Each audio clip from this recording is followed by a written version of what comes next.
Dice la palabra en el libro de Jeremías 32, 27. He aquí yo soy Jehová, Dios de toda carne. Habrá algo difícil para mí. Habrá algo difícil para mí.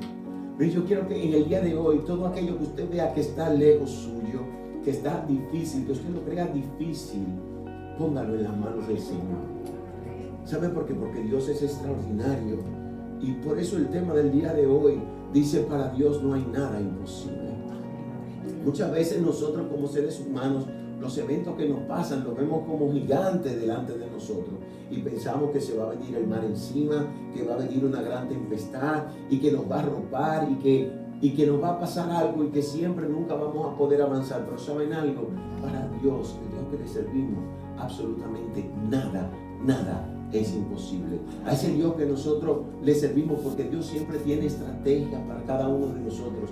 Dios siempre tiene estrategias armadas para su pueblo. Solamente tenemos que creerle a su palabra, tenemos que creerle a la verdad, a lo que Dios ha marcado para cada uno de nosotros. Porque Dios, como Él dijo, así lo hará. Y entonces, por eso, a la luz de la palabra, nosotros vamos a ver como intriga, acción y suspenso. Usted dirá, ¿es una película? No, la palabra está ahí. La palabra lo dice y usted lo verá, que no es que yo le estoy vendiendo absolutamente nada. Yo le estoy predicando lo que dice la palabra. Pero aquí, en este libro de Esther, aunque no aparece el nombre de Dios, porque muchas de las críticas que tiene el libro de Esther es que no aparece el nombre de Dios, pero los atributos y el carácter de Dios, su esencia misma se manifiesta a través de cosas que dice la palabra que le corresponden al carácter de Dios y a los atributos de Dios: su omnipresencia, su omnisciencia, su poder, su autoridad, su amor, su bondad. Todo eso se manifiesta aquí en la palabra. ¿Quieren que diga que es Dios específicamente para saber que actúa de una manera extraordinaria? No simplemente tenemos que decir obligatoriamente fue Dios. Dios se manifiesta. Claro, nosotros conocemos y siempre clamamos a Dios, pero cuando no está aquí en este libro su nombre, sabemos que lo que le aconteció al pueblo y por lo que el pueblo hacía, la esencia, el carácter, el don, los atributos de Dios están presentes aquí. Amén. Entonces vamos a ver varios puntos. Cómo Dios actúa dando decoro a una mujer depuesta de su reinado. Es algo extraordinario, porque Dios es así. Dios es así, tan maravilloso. Vamos a ver cómo introduce a una doncella en el punto más alto de la realeza, sin esta tener ningún abolengo social, para que en el momento de la necesidad interceda por su pueblo. Cómo el odio hacia sus hijos jamás va a reinar ante un Dios que los defiende, porque jamás el Señor va a dejar a sus hijos en vergüenza o desamparados. También vamos a ver cómo en su memoria están guardadas las obras y los actos para recompensa cuando menos lo esperamos, pero sí cuando más lo necesitamos. Y también todas aquellas acciones que Dios pueda revelarle a sus corazones a través de la palabra, que ustedes entiendan que Dios puede hacer. Amén. Entonces, sabemos que hay una historia donde Dios quita a una mujer, la sustituye y pone una mujer judía en un momento determinado, porque Dios siempre tiene, como dije al principio, las estrategias extraordinarias para mover las fichas como Él entiende. Yo recuerdo mucho que decía el pastor Azarías Silva Mercedes, que en paz descanse, decía: nosotros somos una ficha en el ajedrez de Dios. Yo no sé cuántos de los que estuvimos con Él recuerdan eso, de que realmente Azarías hablaba de eso, pero Dios la reemplazó a esta, permitiendo defender su dignidad, mostrando su valor por encima del deseo de un grupo de hombres, por encima del deseo de uno que tenía poder y autoridad para con el chasquido de sus dedos poder eliminarla. Fue una que en su género, fue una mujer que en su género tuvo el decoro, tuvo la valentía, el recato, el pundonor de decir que no a lo que entendía que no era para ella algo que estaba bien. Y la mujer siempre, voy a hablar esto para todos los que nos ven en las redes sociales, para que aquellos que nos ven en esos instrumentos del día de hoy, la mujer, tu mujer, tienes un significado extraordinario. En Dios eres el vaso más frágil, para que lo conozca. tú no eres ni masa ni pan para que nadie te esté tocando. Y que tú tampoco tienes que hablar con vulgaridad para hacer tendencia, porque nunca será tendencia que la mujer salga semidesnuda o desnuda para agradar, para dejarse ver. Dios tiene a la mujer en un lugar extraordinario. Dios la ha llamado la ayuda idónea. Y lo que Dios dijo para ti, mujer, se va a cumplir. Lo que Dios te prometió lo va a hacer. Si Dios te dijo que te va a guardar, si Dios te dijo que te va a proveer, si Dios te dijo que te va a ayudar a salir del problema, si Dios te dijo que te va a llevar a lugares más altos, lo que Dios te dijo, Él lo va a cumplir. Tú no necesitas degradarte ni ser ínfima delante de nadie. Simplemente respetar y amar a tu compañero, a tu marido. Y el hombre respetarte y amarte como vaso más frágil, para que las oraciones de nosotros los hombres no tengan estorbo. Pero muchas veces hay hombres machistas que en nuestros corazones siempre quieren imponer lo que no deben hacer, o lo que la mujer haga lo que no debe o no siente en su corazón. Y esto lo vemos aquí en la palabra. En el reinado de Asuero, capítulo 1 del libro de Esther, dice que este hombre tenía poder y autoridad sobre 127 provincias, desde la India hasta Etiopía. Dice que el rey Asuero era Jerjes I. Y dice que cuando fue afirmado su trono al tercer año, provocó una fiesta extraordinaria. Eso fue una fiesta a granel. Si fuera en buen dominicano, diciembre le quedara pequeño. Por 180 días. 6 meses. Claro, no fueron continuos las fiestas esos 6 meses. Pero a cada embajada que llegaba, de esas 127 provincias que habían príncipes en ese lugar, de esas 127 embajadas o de esas 127 provincias, él le iba enseñando el esplendor y el brillo que había adquirido en su pueblo. Se dice los estudiosos que una de las cosas que estaba haciendo era traerlos así porque quería invadir a Grecia. Ya tenía 127 provincias que había conquistado y que estaban bajo su dominio, poder y autoridad. Pero dice también que dice también la palabra que en el palacio habían tantas cosas extraordinarias y bellas, porque dice que había, dice la palabra de los versículos 6 y 7, que destacan la majestuosidad de la decoración del palacio del rey. Dice, mire, había tapices blancos, verdes y azules, guarden esos colores, tendidos sobre cuerdas de lino fino y púrpura, en anillos de plata y columnas de mármol. Los lechos de oro y de plata estaban sobre un pavimento pórfido, es decir, una roca compacta, y decía que había mármol, alabastro y jacinto. Y cada color tenía un significado. Mire, el blanco para ellos simboliza pureza, luz y grandeza. En Persia también estaba asociado a la riqueza y la realeza.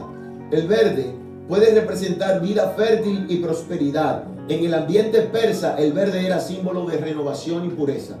Azul era considerado el color de la realeza y la divinidad. Púrpura era el color más caro en la antigüedad. ¿Saben por qué? Era extraído de un molusco llamado murex, y había que utilizar miles de estos para llevar el color que realmente ellos quisieran. Ya ustedes saben el esplendor y lo que había que hacer para satisfacer al rey. Y dice en el versículo 7, este color, del púrpura representaba poder, autoridad y realeza absoluta. Ya ustedes saben que este hombre tenía esos símbolos acompañándole porque él así se sentía. ¿Y cuánto más no nos sentimos nosotros cuando Dios nos da la sabiduría y el conocimiento? Ahora bien, sin manejarlo con orgullo, sin manejarlo siempre dentro de la humildad, pero cuando Dios nos lleva de peldaño en peldaño, de triunfo en triunfo, vamos viendo que nosotros podemos con eso hacer el bien a otros, bendecir a otros y acompañar a otros en sus necesidades. Dice que el versículo 7 dice que la exhibición de los vasos y vajillas que usaba el rey para dar bebidas de oro, también plata, y así exhibía su grandeza. Eso es lo peor del ser humano, cuando usted comienza a tener prosperidad y comienza a engrandecerse a usted mismo sin saber ni reconocer que Dios es quien te ha prosperado y quien te ha bendecido. Eso debemos llevarlo nosotros por norma y costumbre, los cristianos, que cuando avanzamos y crecemos, siempre todo es por la gracia y el favor y la misericordia de Dios. Amén. Dice que pasados 7 días pasado la actividad, envió a que se hiciera una actividad continua, ahí sí, 7 días de guarda en el palacio, y que se daba conforme a la generosidad del rey. Dice que la reina Vasti ella también había hecho fiesta a todas las mujeres en la casa real. Pero realmente en un momento determinado dice la palabra que ya el rey estaba alegre. El vino lo tenía, ¿verdad?, contentón. Y eso nos pasa a nosotros también, los seres humanos, porque cuando el hombre es dado a tomar alcohol, siempre muchas veces se refugia en el alcohol para decirle al otro lo que no se atreve a decirle cuando está sobrio. Y eso es malo, porque tenemos que entender que a través de la palabra es que nosotros tenemos que ser, que sea nuestro sí, sí, nuestro no, no, porque todo lo demás, dice la palabra, proviene del maligno. Y entonces otras fuentes dicen que estaba contento, que estaba alegre, pero el hombre estaba en una capacidad fuera de lo normal porque el alcohol ya lo había llevado. Imagínense, bebiendo vino real, era un buen vino. Y de ese vino real también se repartía a todos los comensales que estaban allí, pero con una ley que había decretado el rey. Eso era un respeto, que la gente lo tomara o no, si quería tomarlo sí, si no quería tomarlo no fuera obligado. Pero dice que en un momento determinado, esa contentura que el rey tenía, dice, y llamó a la reina Vasti, mandó 7 eunucos a buscarla, porque quería exhibirla delante de todos esos príncipes que estaban allí. Y la reina se negó. Y usted dirá, no tenía que negarse. Pero según los estudiosos, hay diferencia en los puntos de vista de ellos. Unos dicen que quería, porque él dijo que traiga la corona regia, que viniera con la corona. Unos de los estudiosos dicen que él quería exhibirla desnuda delante de todos esos príncipes y esas personas que estaban allí. Otros dicen que no, que la quería con sus vestidos y con la corona regia para exhibirla, pero de una manera u otra, para ella era una vergüenza, porque para las mujeres de la época, en ese momento, eso representaba una vergüenza. Por esa mujer tuvo decoro, por eso yo digo, una que en su género se levantó, y sin importar la autoridad que tuviera ese rey, sin importar que los que estaban allí rodeando eran los príncipes, ella se mantuvo firme. Y hoy te digo, mujer, mantente firme ante todo aquello que el hombre quiera imponerte, que sea contrario a la voluntad de Dios, que sea contrario a tus pensamientos, que sea contrario a lo que tú tienes como crianza y formación. Mantente firme y que no, en el nombre de Jesús. Pero eso no quedó allí. Se encendió en ira el rey. Se molestó y de una vez comenzó a preguntar a los ancianos que conocían conforme a la ley y al derecho lo que estaba aconteciendo, y preguntó, dijo, ¿qué hacemos en esto? Y los ancianos y los escribas estaban juntos allí, pero dice que de los 7 príncipes que estaban allí, que miraban a la cara, estaba uno llamado Memucán, que ese parece como que le picó el asunto y dijo, óigame bien, mi rey, lo que hay que hacer es que usted dé un decreto, un edicto, y que lo proclame en las 127 provincias, y usted destituya a Vasti, porque esta condición va a permitir que las mujeres se pongan rebeldes. Oigan bien, mujer, yo no quiero que usted sea rebelde.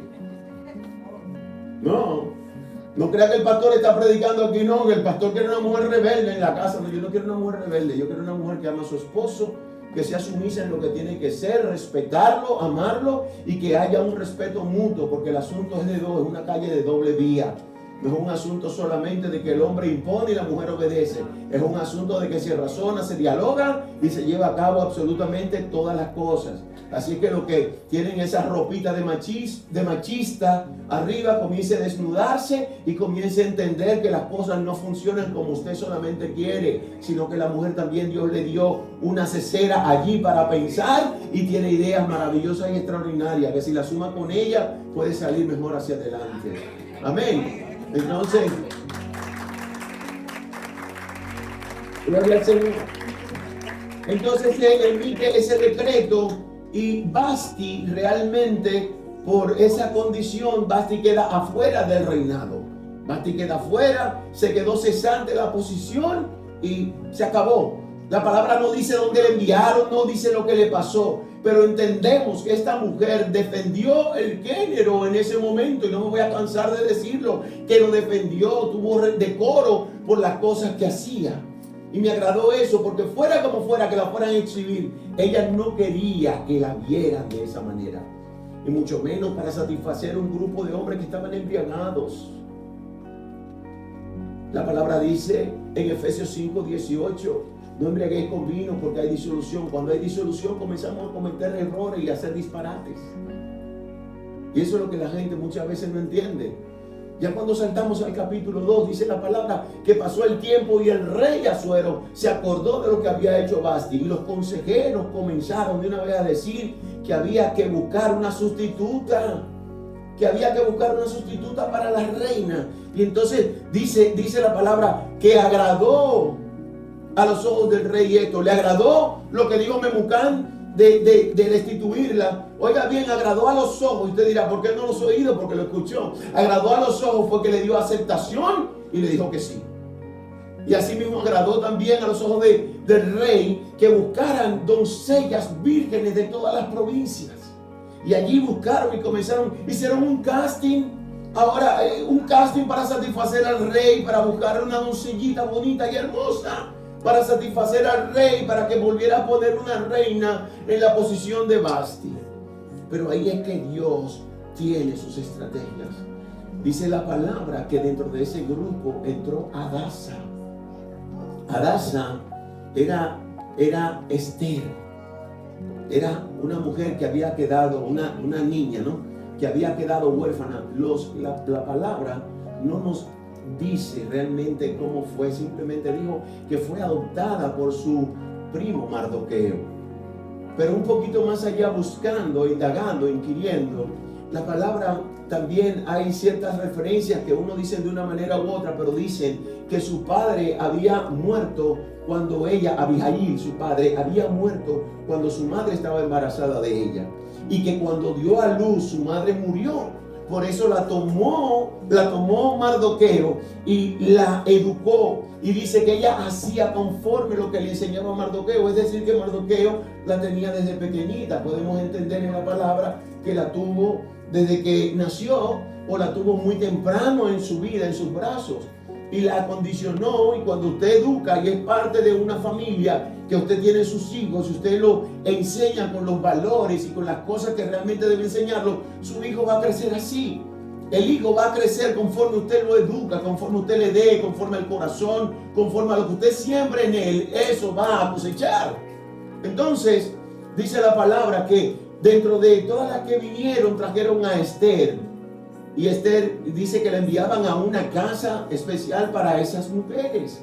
Y dice que la recibió Hegai, el que estaba a cargo de todas las mujeres que venían al rey. Y dice que halló gracia delante de Hegai. Ese era el eunuco que siempre estaba acorde para el cuidado de las mujeres. ¿Cuántos no quieren caer en gracia delante de los ojos de Dios y delante de los hombres? Señor, permite que tu pueblo caiga en gracia delante de ti, a tus ojos, a tu vista y delante de los hombres en este día, Señor. Y dice la palabra que Esther había caído tan en gracia que dentro del grupo de todos los que estaban allí, ella era graciosa ante todos.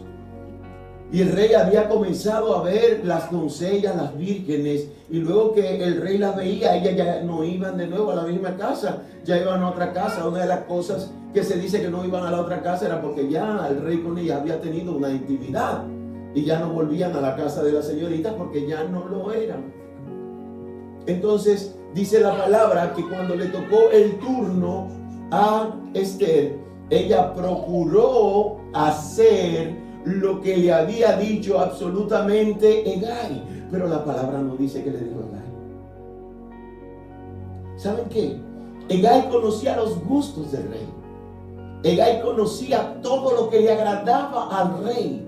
Y como él conocía lo que le agradaba al rey, Carlos, ¿sabe lo que le dijo? Tú no vas a ser ostentosa, tú vas a ser tú. Porque muchas veces lo que le pasa a una gente cuando quiere entrar a la presencia de algo para impactarlo, se pone tantas cosas que no se parece ni siquiera a la persona que es.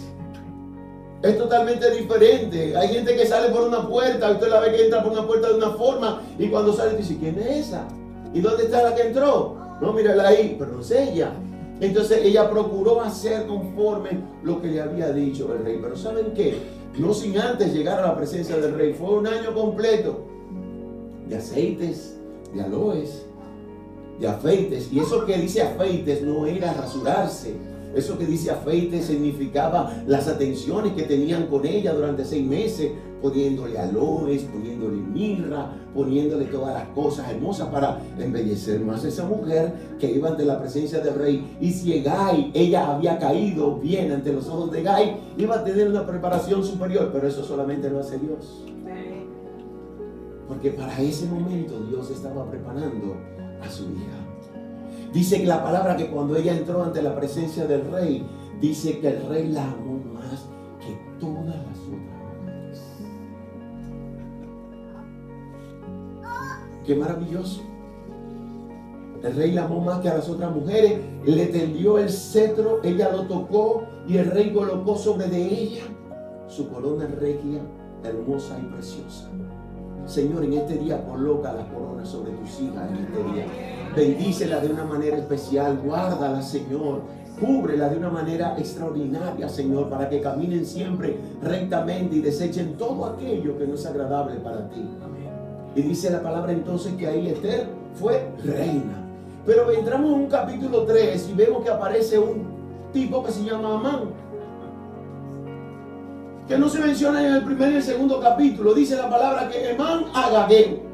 O sea, Amán agageo, sí, agageo, ¿por qué? Porque viene de los descendientes de Amalek, viene de Agar, aquel rey que perdonó a Saúl, que se llevó todo lo que tenía él, todos los animales y todas las cosas, que tuvo que Saúl matarlo. Pero había una palabra que decía la palabra en el libro de Éxodo 17, que Dios iba a tener de generación en generación pleito y contienda con Amalek.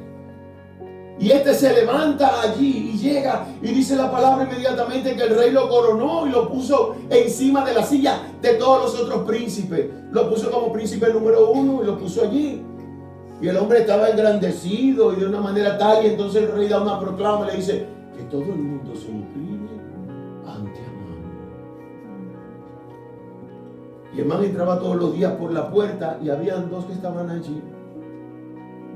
Y estaban tan incómodos por lo que había pasado. Pero ¿saben algo? En el capítulo 2 no les dije que Bigtan y Teres, que eran 2 eunucos que estaban a la puerta del palacio del rey, estos estaban tramando echarle mano al rey. Dice la palabra, porque va a ver cuando usted lo lea, dice, y cuando entendió Mardoqueo.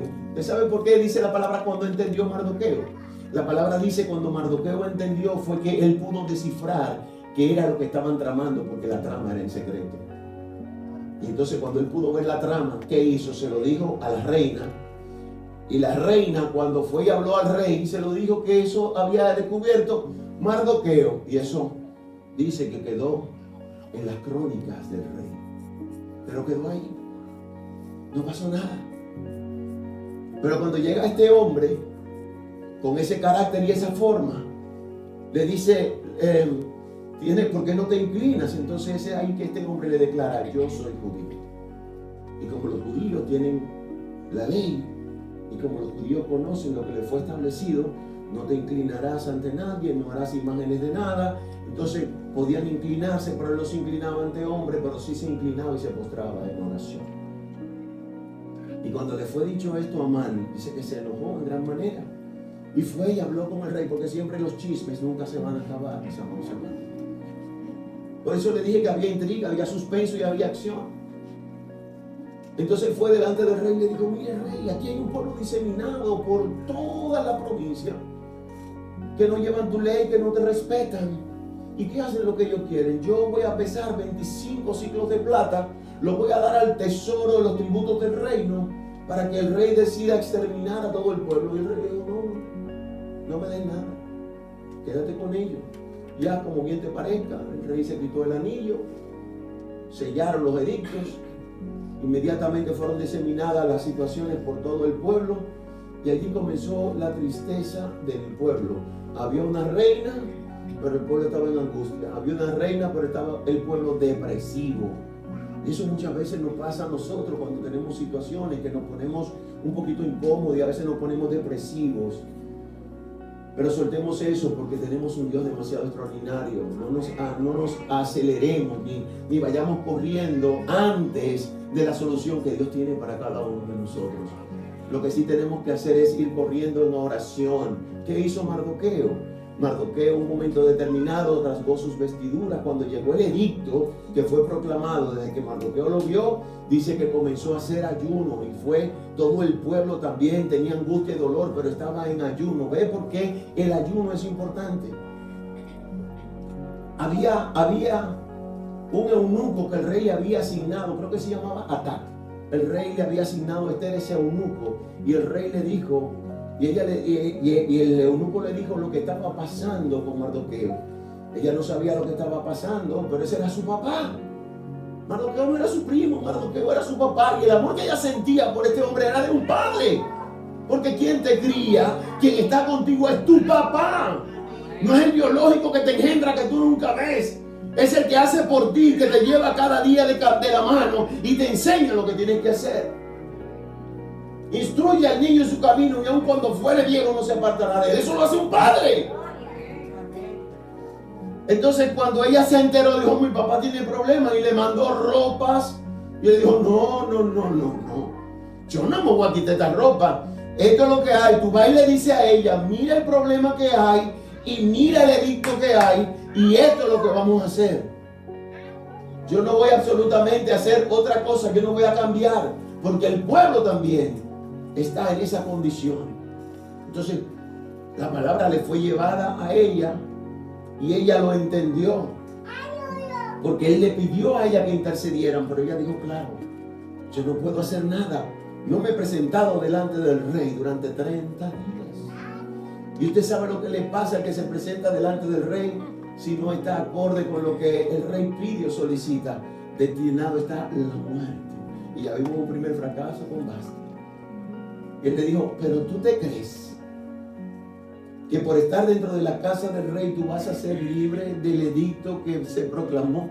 ¿Tú crees que tú no vas a sufrir? Quizás para esta hora has llegado tú.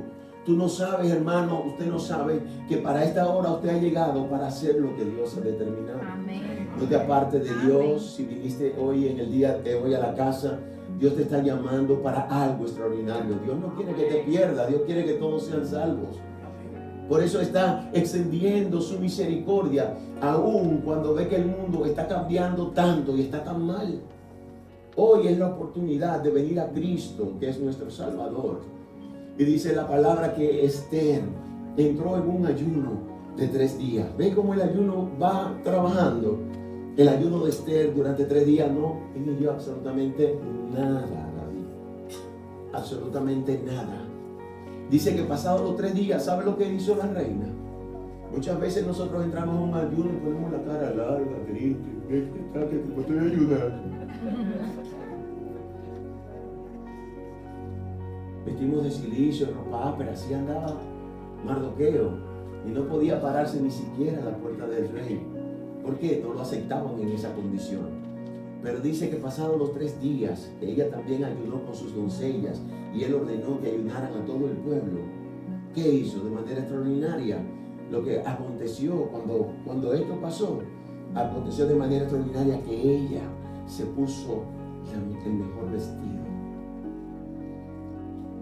Se puso regia y hermosa, como son cada una de ustedes que están aquí en el día de hoy, mujeres. Y mantienen su valor, su autoridad, su decoro. Y ella fue así, se presentó ante la presencia del rey. Y el rey dice la palabra que estaba sentado en su habitación, en su trono. Y cuando el rey la vio, ay, Dios sí hizo gracias sobre esa muchacha. Señor, pon gracias sobre esta mujer, aunque ya esté en intimidad, con esa gracia hermosa, que su marido la vean de 15 en el nombre de Jesucristo. Oye, eso sí encanta a la mujer en el día de hoy, ¿eh? Aplauda al Señor por eso.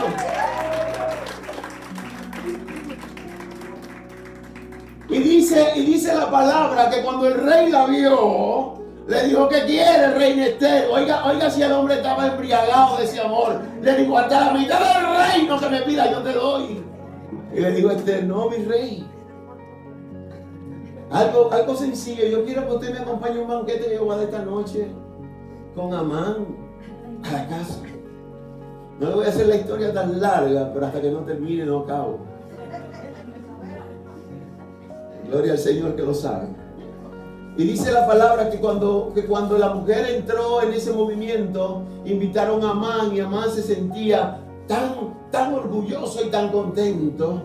Pero dice que cada vez que atravesaba esa puerta y veía a ese judío, le hervía la sangre. Y llegó a su casa esa noche. Y fueron al banquete y el rey le pide que tú quieres, dime. Si le place al rey, venga a otro banquete. Pero es tan extraordinario que esa noche que él va, él reúne, Amán reúne a toda su gente, a todo su círculo íntimo, los amigos, la esposa que se llamaba Ceres. No menciona los nombres de los amigos, pero dice, y habló de la grandeza de sus hijos y de cómo Dios lo había engrandecido y que de la reina también estaba loquito con él. Que la reina lo había invitado a una cena con el rey y que esto, aquello y lo otro, pero ese Amán me tiene que miras ni la madre. Y le dice, bueno, pues entonces hazte preparar una horca y pídele al rey que lo ahorque y acaba con ese problema. Ya no te sea eso más problema para ti. Dice, buena idea, preparen la horca. Pero dice la palabra que al rey se le fue sueño esa noche. No durmió el hombre. ¿Usted sabe qué me acordó eso en la palabra? Me acordó a Daniel cuando fue metido en el foso de los leones. Dice que Darío no durmió, que Darío no pegó los ojos. Mientras Darío no pegaba los ojos, Daniel tenía un león de almohada, otro en los pies y dos pasándole la mano por la cabeza y uno rascándole la espalda a Daniel. Eso hace Dios. No importa el peligro en que tú te veas, aunque ande en valle de sombra de muerte, no temeré mal alguno, porque tu vara y tu callado me infundirán aliento. Aderezan mesa delante de mí, en presencia de mis anunciadores, y unen mi cabeza con aceite, y mi copa está rebosando. Y ciertamente el bien y la misericordia de Jehová veré todos los días de mi vida, y en la casa del Señor que yo haré, moraré por largos días. Amén. Aplauda al Señor. Padre, la palabra es tuya, la gloria es tuya, la alabanza es tuya, la adoración es tuya, mi rey, en ese día. Wow, y entonces, ¿qué resulta? Que al otro día hubo otro banquete. Pero antes de que ocurriera el banquete, como el rey no durmió, se le fue la memoria de la noche y el sueño, el rey dijo, pero ¿qué se hizo con este hombre que descubrió el complot que había contra el rey? Ve, como yo dije al principio, cómo Dios guarda en su memoria las cosas para que en el momento que necesitamos, Dios las extrae de ahí. Dios nunca llega tarde. Dios siempre está presente. Y aunque no vemos la respuesta de la noche a la mañana, en el momento de la necesidad sí la vemos. Y entonces el rey estaba pensando, y en un momento determinado ya había llegado Amán con su horca y con todas sus cosas, y la había llevado al patio y estaba ahí. Y dice el rey, ¿quién está en el patio? Dice, Amán está ahí. Dígale que venga inmediatamente. Orden de rey es orden de rey. Y le dice, ¿qué se puede hacer con un hombre que tiene una condición tan espectacular, que se ha portado bien y que ha hecho esto y tantas cosas? Amán pensó que estaban hablando de él.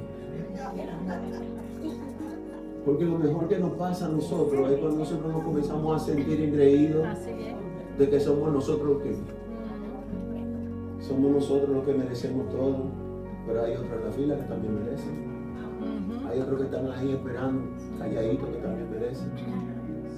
Y entonces dice, dice Amán, esta es mi oportunidad. Que le ponga ropa de rey que usted usa, que le ponga su cetro, que coja el mejor caballo y que lo saque a pasear por la plaza y el pueblo, y que le diga majestad a la gente que así hará el rey ante todas las personas que el rey le agrade. Y le dijo el rey, pues mira, Amán, haga a sí mismo con Mardoqueo, que hace hombre no se le haga con Mi amado, mi hermano, espera tu momento, que la bendición de Jehová viene por ahí para ti. Tu momento en que te monten en el caballo real ya está de camino en el nombre de Jesús. Así que no te desesperes, espera que Dios rompe todo obstáculo que hay en el camino. Y dice la palabra que Esa orden venía ¿de dónde? Esa orden venía de allá, del nombre que no se mencionaba en la palabra, venía de su atributo y su carácter, venía esa orden dada de allá. ¿Y qué hizo? El rey? Obedecer. Y el súbdito Mardoqueo también. Y dice que le tuvo que poner la ropa, él vestirlo y sacarlo en el caballo. Y dice que cuando se fue en la noche para su casa, el hombre iba rechistando en el camino. Yo creo que parecía como dos cosas de metales que cuando se pegan que comienzan a sonar. Y cuando llega a la casa dice, me hierve la sangre. Claro, no encontré eso en la palabra. Me hierve la sangre. Cada vez que este judío, mira el problema que yo tengo ahora. Y tú sabes lo que le digo a Ceres, su mujer. Dice, bueno, parece que ella le vino a la memoria los grandes hechos y actos que Dios había hecho con su pueblo. Y dijo, si ese judío es de aquellos judíos que el Señor sacó de Egipto, de aquellos judíos que atravesaron el Mar Rojo, de aquellos judíos que fueron sacando los pueblos que Dios le dijo, de aquellos judíos que aunque duraron 40 años en el desierto, Dios no llegó a la tierra prometida, como que yo te veo mal.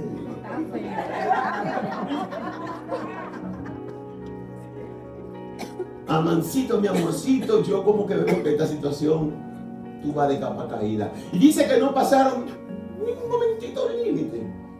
Ahí mismo llegaron los eunucos a decirle, ven Amán, que tú te están esperando para la cena con Esther. Y el hombre se va, bueno, vamos a ver cómo yo compongo esto en el camino, ¿verdad? Y cuando llega allá, el rey afanado en un momento determinado le dice por tercera ocasión, dígame cuál es la situación, mi reina. Dígame que hasta la mitad del reino yo le doy. Si mire mi rey, mi pueblo y yo estamos en gran angustia. Estamos adoloridos, estamos apesadumbrados. Porque mire, para serle honesto, mi rey, oiga cómo trabajó esta mujer. Porque también la mujer tiene que aprender a trabajar. No es que se ponga al aire y que diga cuando llegue el marido a la casa, mira todo lo que yo quiero. No, guárdale esa comidita y dile mi cariño, pues después que coman, no esté comiendo, ¿verdad? Después que coma, usted lo entretiene, ¿verdad? El cafecito, y después que se acaba el café, que se le fue a sabor el café, entonces antes que se vaya el último gustico, usted le dice, mira corazón, tal cosa. Le estoy dando estrategia de hombre, ¿eh? Le estoy dando estrategia de hombre para que después no digan. Entonces cuando dicen, díganme, dice, bueno, y estamos en esta condición, y entonces ella va adornando al rey y le va diciendo, pero si hubiese sido para ser esclavo, yo no le hago ninguna petición, pero realmente a nuestro pueblo han hecho lo peor, lo han tomado para darle muerte. Y también le voy a decir algo, eso no le conviene a usted, porque imagínese que el rey que dio su anillo, lo selló, iba a tener un gran problema con Dios, porque iba a exterminar su pueblo y Dios no se iba a quedar así, de brazos cruzados, porque Él nunca está de brazos cruzados. Y le dice, ¿y quién fue el que planeó todas estas cosas? Y le dice, el malvado Amán. Y se encendió la ira del rey, dice que salió al huerto del palacio. Y cuando salió del huerto del palacio, este hombre, asustado, con el rostro temblando, yo me imagino que tenía los labios cenizos, encuentra a Amán sobre la reina, parece que implorándole perdón, y dice, pero ven acá, no te basta con lo que tú quieres hacer, y ahora en mi propia casa me quiere violar a la reina. Y ahí fue, dice, uno de los eunucos que estaba ahí dijo, pero mi rey, ahí en el patio está una horca que él había preparado para Mardoqueo, dice, ni dicho ni hecho, ahórquenlo con esa misma horca. Y entonces cuando lo ahorcaron, dice que la palabra dice que le dieron el anillo de Amán a Mardoqueo y le dieron todas sus posesiones. En el capítulo 8 emite un decreto, el rey, un edicto, ya concluyendo, dice que emite un edicto donde ya él no podía, porque lo que el rey sellaba en aquel entonces con su anillo no podía ser revocado.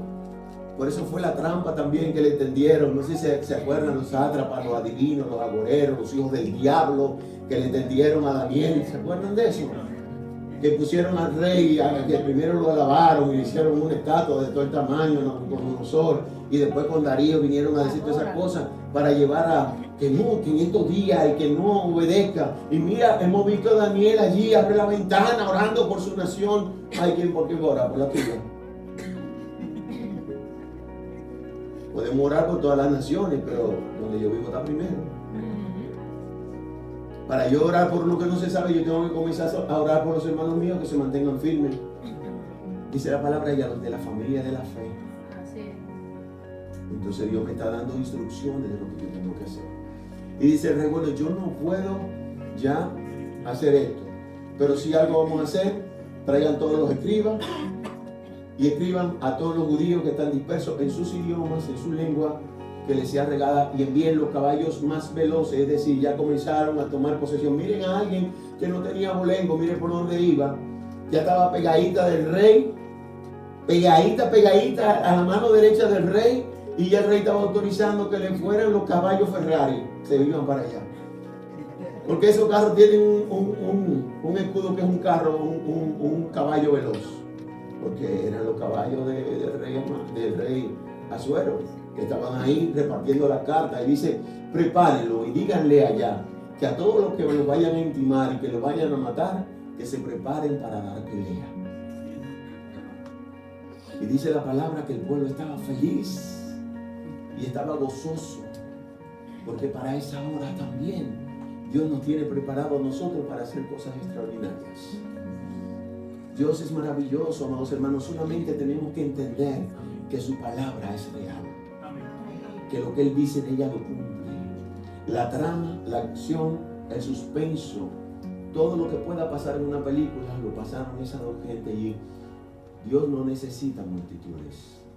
Dios no necesita una gente con el corazón dispuesto para vencer en la batalla. Todo el pueblo necesita inclinarse ante el Señor, pero Dios escogió a Esther y a Mardoqueo para hacer una obra que salvara a todos aquellos que estaban regados y diseminados por esas 127 provincias. Sin importar lo que aconteciera, Dios movió sus fichas en ese ajedrez en el momento propicio, y Dios lo va a hacer sin importar si tú tienes una enfermedad, si tú tienes una condición familiar, si tu problema es con papá, si tu problema es con mamá, si tu problema es con tu hermano, si tu problema es con un hermano en Cristo, si tu problema es en el trabajo, si tu condición es donde quiera que esté, si tu condición es económica, si tu condición es de salud, independientemente de lo que sea, pon y deposita todas esas cargas delante del Señor. Y búscate siempre alguien que te pueda apoyar en la palabra. Aquí los pastores están para apoyar a su gente. Hermanos, no se pierda, no se quede callado, abra su boca. Esta mañana leían en Jeremías capítulo 33 del 1 al 3 que decía, clama a mí, yo te responderé y alegrar de cosas que tú ni siquiera conoces. Iglesia, ese es el tiempo de creer que la gracia y el favor de Dios están sobre nosotros y que Dios nunca nos va a fallar. Así que, amado Padre celestial,